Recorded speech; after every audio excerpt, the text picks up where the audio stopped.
Mga ka-Republic, sa June 8 pa naman magaganap ang marquee match-up ng Ginebra at ng Tok-N-Tex, ngunit maagang dinatna ng malaking problema ang tropa ni Chot Reyes.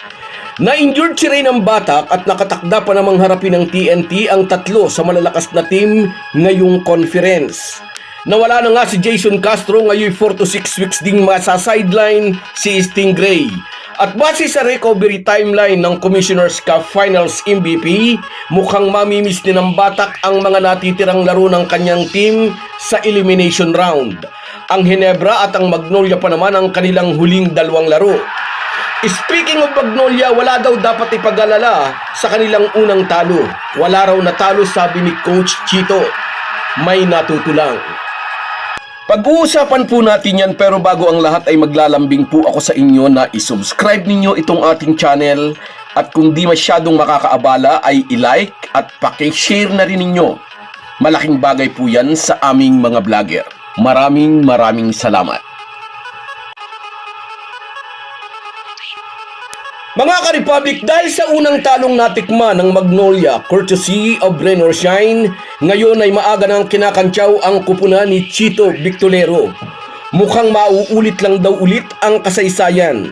Sa umpisa ay matuli ng arangkada pero sa bandang huli ay magkukulaps din. No reason to panic, sabi ni Chito Victolero.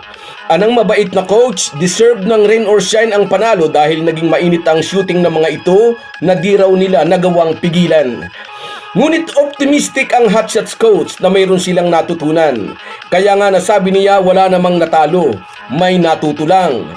Nawala raw ang kanilang depensa laban sa Elasto Painters. Na-outrun sila, mas mabilis at mas malakas sila. Sa isa nating video content ay nasabi nga natin may mga kabataan pang line-up si Coach Yang Yao na kayang sabayan sa takbuhan ang Magnolia.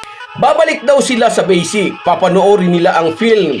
Kaya nga nasabi niya wala namang natalo, may natutulang. Nakita rin ng Magnolia coach, pupunteriyahin talaga sila ng ibang team dahil may malinis silang record bago ang talo sa ROS. Sinabi na raw niya iyon sa kanyang mga players, since sila ang nasa tuktok ng team standings ay mainit ang mata ng lahat sa kanila. Kung mainit ang mata ng lahat sa hotshots, lalo na sa kupunang hindi itinago ang paghahangad ng Grand Slam.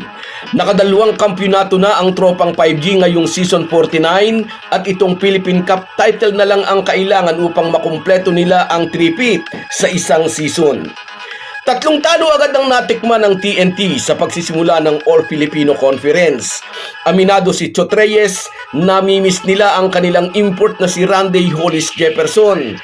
Kailangan daw nilang matutong maglaro na wala si RHJ. Taglay ang karakter ng isang tunay na champion team na kapag regroup ng maaga ang tropang 5G para makapag-bounce back at magtala ng 3 ring sunod na panalo para manatiling buhay ang pag-asang masungkit ang inaasam na Grand Slam. Ngunit kasabay ng kanilang pangatlong panalo ay isa na namang problema ang iniwan nito sa kanila. Na-injured si Raynam Batak sa kanilang laro laban sa Meralco at ayon sa medical team ng kupunan, posibleng 4 hanggang 6 na linggong masa-sideline si Stingray dahil sa tinamo nitong groin injury. Kung kailan nakuha na ng tropang 5G ang tamang timpla sa paglalarong walang import, heto naman at nadali ng injury si Raynam Batak, last conference finals MVP. Maalalang naunang nagka-injury si Jason Castro, ang finals MVP naman sa Governor's Cup. Pero kahit na-injured si Dablar sa semifinals laban sa Rain or Shine, nagawan pa rin ni Chot Reyes ng paraan na talunin ng Elasto Painters nang mag-take over si ng Batak bilang primary point guard ng tropang 5G. Nagpatuloy ang magandang performance ni Stingray hanggang finals kung saan tinalo nila ang Barangay Ginebra. Kampante na sana si Jason Castro dahil may pumalit na sa kanyang pwesto. Nasa mabuting kamay na ika nga ang TNT tungo sa pinakapangarap nilang Grand Slam. Pero dinatnan ulit sila ng isang disgrasya. Sinabi ni Coach Chot Reyes isang malaking kawalan si Stingray sa rotation ng TNT, lalo na sa backcourt position dahil ito na ang kanilang primary playmaker in absence of Jason Castro. Nag-a-average rin ang Batak ng 12.2 points, 3.3 rebounds, and 3.7 assists para sa TNT ngayong conference.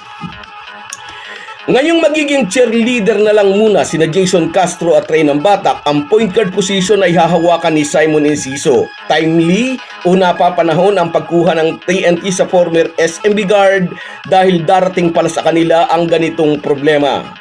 May 5 laro pang natitira para sa Talk and Text ngayong elimination round. Bukas ay ang rain or shine ang makakaharap nila. Hindi ito magiging madaling assignment para sa TNT dahil ang ROS ang unang team na unang tumalo sa dating walang talong Magnolia. Walang Jason Castro at wala na rin si Stingray. Tiyak mahihirapan sa Elasto Painters ang tropang 5G. Pero maingat pa rin si Coach Yang Giao. Oo raw, malaking pabor sa ROS na walang Rey Batak ang TNT na makakatapat nila bukas. Ngunit hindi raw ibig sabihin ay magkukumpiyansa na sila. Wala raw mababago sa kanilang laro. The same intensity, the same hustle. Kung anong laro ang nagpatumba sa dating walang talong Magnolia Hotshots, iyon din ang ibibigay nila sa Talk and Text, nariyan man o wala si Stingray. After ng ROS, medyo makakahinga siguro ng maluwag si Chot Reyes dahil ang Northport at Blackwater ang sunod sa kanilang kalendaryo. Ngunit pagkatapos ng 2 magaang na laban, 2 pahirapang bakbakan ulit ang kanilang haharapin. Ang Barangay Ginebra na init na makaganti sa TNT at ang Magnolia Hotshots na gustong patunayan sa lahat na hindi sila intro boys. So guys, yan lang muna. Hanggang sa muli. Kung wala po kayong mga viewers namin ay walang magtatagumpay na vlogger. Kaya salamat po sa inyong panunood. Shoutout sa iyo, Efren Mendoza Kabayan. Salamat lagi sa panonood, Kabayan. Ingat ka lagi dyan. At sa iyo rin, Sanisyan TV Official. Sabi niya, shoutout sa iyo, Idol. Sa iyo rin, Herminia Balingit. Dapat huwag magkampante, sabi niya. At sa iyo rin, shoutout, Papa Kiko. Kontrapelo raw ng Magnolia ang ROS. At sa iyo rin, shoutout, Remihia Tibay, good luck sa Barangay Ginebra, sabi niya. At sa iyo rin, shout out Rodante Sabida, salamat sa panonood lagi, Idol. At sa iyo rin, shout out Enrico de Guzman mula naman dyan sa Belgium, shout out sa iyo, Idol. At sa iyo rin, Merson Kabadi Vlog mula naman dyan sa Oman, salamat sa inyong kahit gaano po tayo kabisi ay huwag po nating kalimutan ang ating buhay espiritual. Lagi po tayong magpasalamat sa bawat araw na dagdag sa ating buhay. Malaki po ang maitutulong ng pananalangin araw-araw. Isang paalala po mula sa inyong Halo Halo Sports Republic.